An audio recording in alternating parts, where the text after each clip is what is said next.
Всем доброго утра, друзья мои. Сейчас уже 5 утра почти.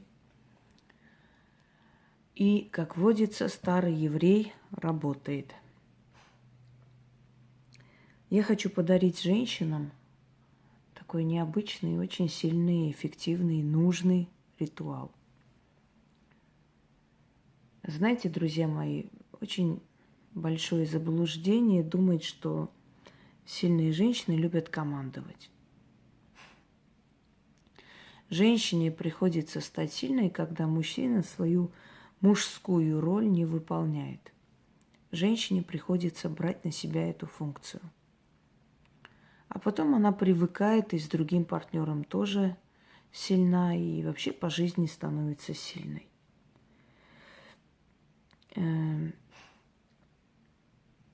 Хочу вам сказать, что в тех семьях, где руководит женщина, руководить семьей, это некоторые люди неправильно понимают. Есть такой стереотип, что если женщина главенствует в семье или если слово «женщины» проходит в семье, это такой некий такой вариант, знаете, дурочки, которая унижает своего мужа везде и всюду сует свои 5 копеек. Вот это я сказала, это я решаю, это мое дело. И то есть униженный, бедный тряпка ходит рядом.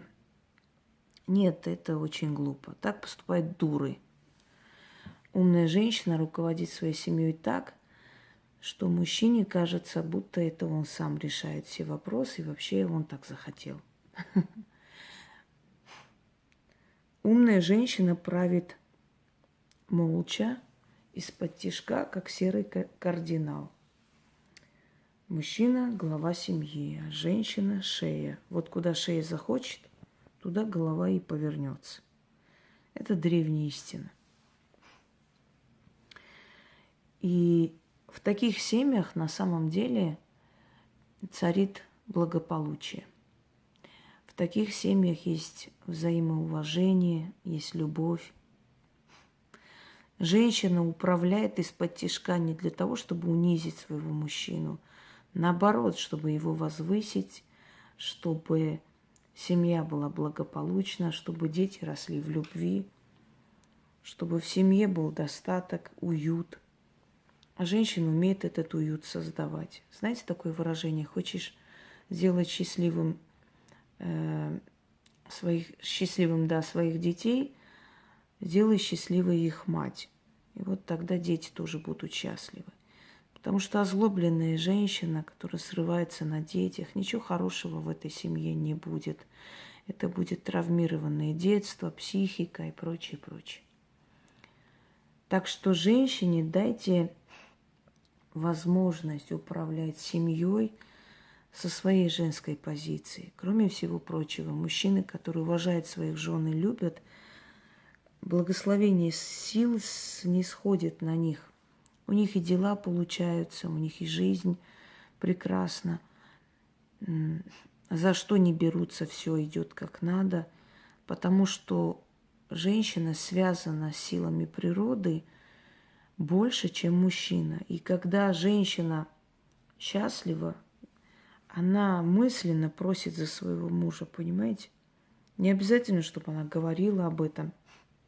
Она может и не знать, она может и не верить в магию, но мысленно она его благословляет, потому что этот мужчина приносит ей счастье, потому что она счастлива, она хочет, чтобы он долго жил, чтобы его дела пошли хорошо, чтобы он был удачлив, потому как он не обижает ее, он уважает ее, и она с ним чувствует тепло человеческое.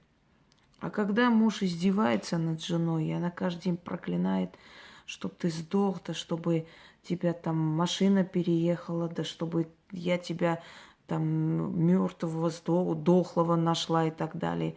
Она желает это все, и силы мироздания, видя ее страдания, мужчине ничего хорошего в мире не дают. Слезы женщины, они напрасно не льются, они обязательно возвращаются. Поэтому мужчины, если не любят свою жену, должны уйти просто по-человечески, по-людски, Понимаете, основное количество мужчин, у них не хватает храбрости, силы воли или слишком трусливы, чтобы жить самостоятельно. Им удобно мучить ее, глумиться над ней и в то же самое время питаться ее энергией и не уходить. Это бесчестно, это подло по отношению к человеку, который доверила вам, то есть свою судьбу. Бывают такие моменты, когда мужчина ну просто ни в какую не хочет прислушиваться к жене, а бывают такие моменты, где властвует мать, сестра, родственники, друзья. И вот начинается катавасия. И тут вот два варианта. Либо бросить и уйти, начать другую жизнь, либо бороться за свою семью и привести его в порядок. Вообще женщина очень не хочет действовать магией. Ни одна умная женщина не бежит привораживать, подчинять и так далее. Этим заняты дуры. Дуры, которые единственный выход видят в том, чтобы кого-то приворожить, что-то сделать, не задумываясь о последствиях.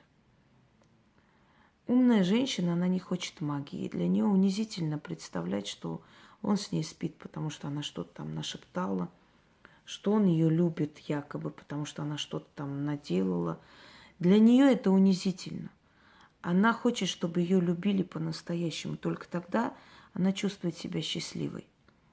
Но бывают моменты, когда нужно, знаете, отсечь вот этих всех вампиризирующих упырей, которые вокруг семьи собираются. Потому что чаще всего пытаются подчинить себе и пытаются внушить что-то, постоянно навязывать свою волю и желание слезами и такими фальшивыми выкриками о том, что я-то хорошее для вас хочу, желаю, как кабаниха говорила. Пойду за вас, помолюся. А сама была занята сутками сплетнями и там размусоливанием грязи. То есть под видом того, что вот любая мать хочет вам счастья, благополучия, лезет свекровь, как правило, и руководит вашим мужем. Или лезет сестра и руководит вашим мужем. Из корыстных целей, для того, чтобы тянуть с него деньги, для того, чтобы все время то ли гостить у вас, а уж тем более, если у вашего мужа хорошая должность, чтобы устроить своих знакомых, близких, зятьев, дядьев и так далее. И вот это в какой-то момент уже просто настолько надоедает, что надо взять и, знаете, уж скажу грубовато, нахер послать это все дело в разные стороны и подчинить ум своего мужа себе. И ничего здесь такого я не вижу. Вы это делаете для своего ребенка, вы это делаете для своей семьи. Потому что вы понимаете, что в конце концов это приведет к разрушению жизни. Постоянные гости, постоянные с ночевкой, постоянные внедрение в вашу жизнь, родных, близких. И ваша жизнь превращается в такой проходной двор, и уходит в разные стороны ваша энергия, которая должна концентрироваться в семье и что-то там создать. Соберите волю в кулак и почините вашего суженого, благоверного, любимого, не знаю кого там. Боритесь за свою семью, если вы решили свою семью сохранить. Я вам подарю очень сильную работу, и эта работа вам поможет, если вы все сделаете правильно.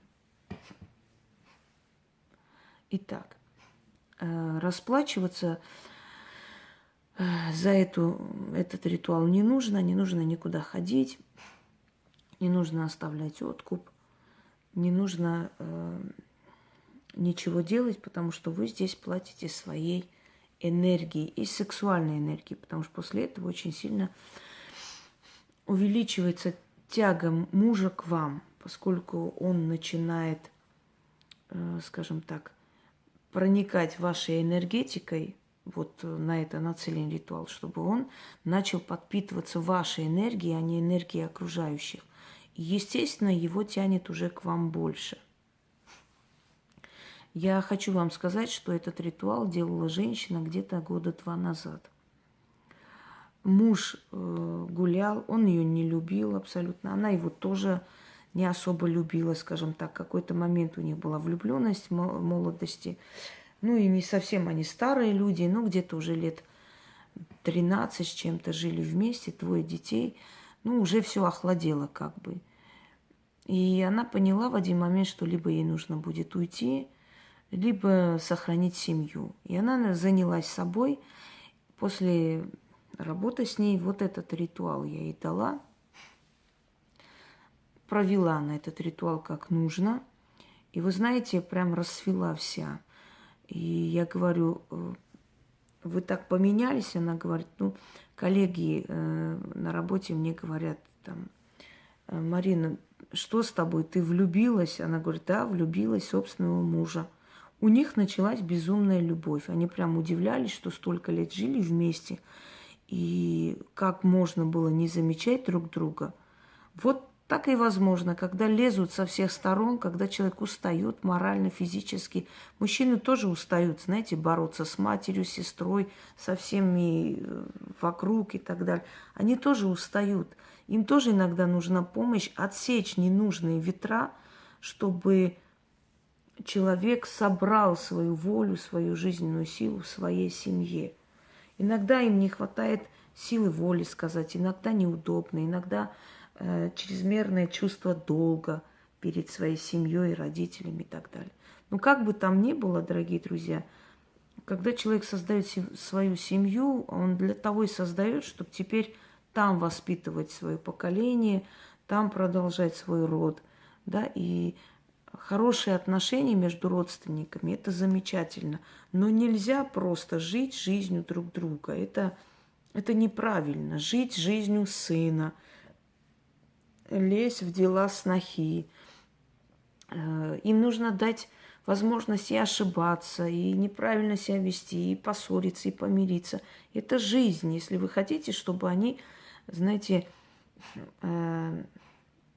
привыкли друг к другу, поняли друг друга. Постоянное вмешательство мешает. Почему, например, в семьях, где живут все вместе, мама, там, отец, дети и так далее, их мужья и жены, там нету порядка в семье. 1 из миллионов, чтобы они там, вы знаете, в тесноте да не в обиде, вот друг с другом, да, в стародавние времена вот так был. Но тогда было другое воспитание у людей. Тогда люди 1 раз видели друг друга на свадьбе, всю жизнь верно любили, обожали, рожали детей и так далее. Тогда было иное воспитание. Сейчас люди более свободолюбивые, более избалованные. Сейчас им нужен простор. И вообще лучше свою сноху видеть раз в неделю, поехать в гости с гостинцами, и она вас будет обожать, вы ее. Чем вот, понимаете, дома рядом жить и видеть их ругань и все такое.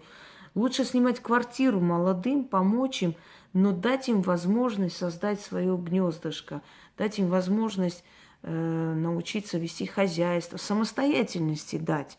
Я понимаю, что привязать к юбке сына и сноху – это очень хорошо, с той позиции, что ты спокойно спишь, ты знаешь, что они сытые, одетые, обутые и так далее, и под контролем. Но, дорогие друзья, мы же с вами не вечно будем жить, и нашим детям жить в этом обществе волков и учиться, и противостоять, и уметь бороться за свое, сражаться и так далее. Поэтому дайте возможность молодым набить шишки свои. Да, помогайте, советуйте, в нужный момент будьте с ними рядом. Это наш долг, обязанность, мы им даем жизнь и должны по жизни вести. Но, знаете, как бы давая определенный простор для своей жизни. Иначе ваши снохи возьмут и сделают этот ритуал. Вот в чем дело. Так вот, распечатайте фотографию мужа в полный рост, где у него видны глаза. Распечатайте нормально, по-человечески, не на принтерах каких-нибудь, потому что там должен быть и цвет глаз и так далее. Если у вас дома принтер, и вы можете на твердой бумаге сделать цветной фотографии, там, как положено, это другой вопрос, качественно. Если нет, то идите, распечатайте в другом месте. Фотографии должно быть свежие, хотя бы полугодовалые, то есть не больше. Далее, руки не должны быть скрещены у него, рядом не должно быть собаки, кошки, людей, никого. Просто его фотографии полный рост. Попросите его, сфотографируйте якобы в шутку, скажите, вот ну вот хочу сфоткать и так далее. То есть вот вы сфоткали или нашли фотографию, распечатали качественно. И 3 дня вам нужно не есть мясного. Когда я говорю не есть мясного, это значит не есть ничего из животной пищи. Молоко можно, и сметану, и прочее, прочее. Яйца не рекомендуется, потому что это тоже живое. И рыба тоже. Рыба тоже мясо, только мясо рыбы. Понимаете? Это тоже плоть. Так вот, 3 дня не есть ничего мясного. Ни сосиски, ни там полуфабрикаты и прочее. Заодно и организм почистите. После чего берете фотографии мужа. Вам нужно встать ранним утром. Прям вот 5-6 утра, в такое время, когда только начинает светать. Вот в это время как раз, как я сейчас снимаю. Берете его фотографию в руки. Держите в руках. Читаете 3 раза, держа в руках фотографии. Потом нужно положить и встать голыми ножками на фотографии. И 3 раза читать так. Убрать фотографию подальше. И так 6, значит, ранних, там, 6 дней подряд ранним утром. После чего смотрите на его реакцию, как он себя ведет. Потом снова повторите. Вот это нужно делать периодически. То есть вот 6 дней прочитали, несколько дней отдохнули, может быть, неделю с чем-то. Потом снова. Эффект наступает сразу же, в принципе, в тот же день. Он смягчается, по-другому начинает себя вести к вам и так далее. Но чем чаще вы будете это делать, это не превращение мужа в тряпку. Это повернуть его к себе. Это открыть ему глаза, это убрать эту ширму, это показать ему, что его семья важнее и главнее, что он может вас потерять. Это пробудить его страсть, это дать ему возможность вас послушать, наконец. Это суметь на него повлиять. И ничего здесь такого я не вижу. Неважно, гражданский он у вас муж, вообще гражданское я не понимаю. Мужчина и женщина живут вместе, и они, значит, любовники. Ну, по-другому, как еще называется? Ну, близкие друзья, ладно уж, бойфренды и так далее. Но они не муж и жена пока что. Да, они могут так называть друг друга, но все же муж и жена – это официальный брак. До этого это любимый человек. Вот так правильнее, да. То есть неважно, он ваш любимый человек или законный муж и так далее. Если вы уверены, что хотите с ним жить, уж тем более, если у вас еще и дети есть совместные и так далее, вы можете смело провести этот ритуал. И через некоторое время вы заметите, насколько он станет преданный, насколько он начнет смотреть на вас другими глазами и прочее, прочее. Итак, держим фотографию в руках. Можете переписать, держать фотографии и вот этот заговор читать. Потом положите фотографию, то есть нужно, чтобы наизнанку лежала фотография лицом к полу, а вы встали ногами на эту фотографию. То есть вы своей энергией подавили, подчинили его и начитали еще 3 раза. Фотографию нужно спрятать. Читать только на эту фотографию постоянно. Что-нибудь случится, ничего страшного не произойдет. Все, что вы сказали, сделали, оно не теряет своего эффекта и силы. Просто для того, чтобы еще раз начать по новой, нужно будет вам по новой, скажем так, опять же взять новую фотографию и точно так же начитать. Итак. Заря Уляна, меня послушай, благослови мой союз с ним. Ну, здесь имя скажете. Слова мои ранние, сказанные на рассвете.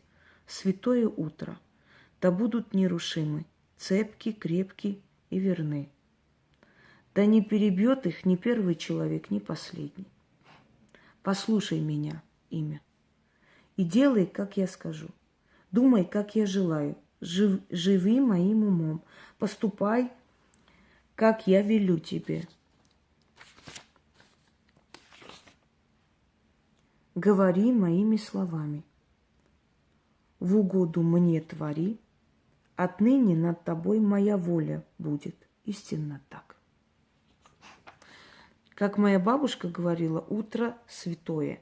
Утром нельзя говорить о плохом, утром нельзя там накаркать чего-нибудь, утром нельзя ссориться и так далее. Иначе весь день будет очень плохой и принесет нехорошие вести.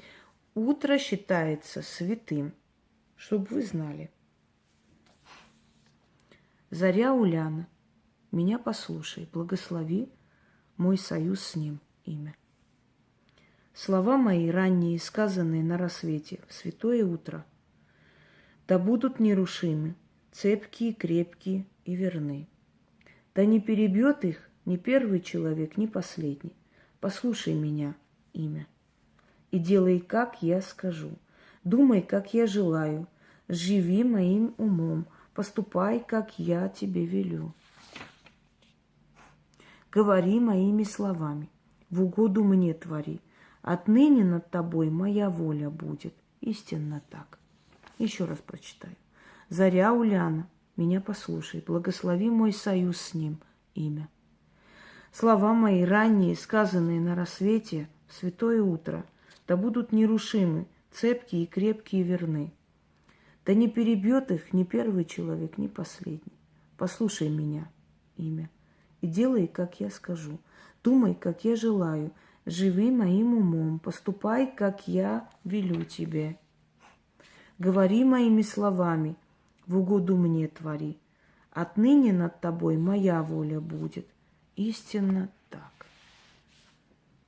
Вот вам еще один секрет, как править, как серый кардинал, править с тени, в тени мужа, за его спиной, будучи шеей, поворачивая его туда, куда вам надо. Но при людях всегда говорить: муж важнее, мой муж, я сейчас только у мужа спрошу разрешение, я у мужа попрошу, вот муж как скажет, так и будет. Да, конечно, это всегда так. Муж как хочет, вот как он скажет, так и хрен ему. Угу. Но пускай все думают, что это муж так сказал. Ну, что вам от этого? Знаете, как цыгане говорят, ну, скажи ей, что она красавица, ну, что тебе от этого будет? С тебя ничего не убудет, она улыбнется, может, и денежки даст. В этом случае это прокатит. И, милые дамы, будьте умнее. Правьте не в наглую и глупо, а нежно, умно и уступая свое лидерство всегда мужчине. Пускай они думают, что это они так захотели. От нас же ничего не убудет, правильно? Да, конечно. Всегда, как ты хочешь. Какая магия, что ты? Я в это не верю. Да ну, еще чего. И пошла утром читать. Как говорится, все мы бабы-стервы. Ну, а что делать? Эх, жизнь такая. С волками живем, товарищи. Так что приходится иногда подколдовывать. Ну так, для хорошего дела. Всем удачи и всех благ.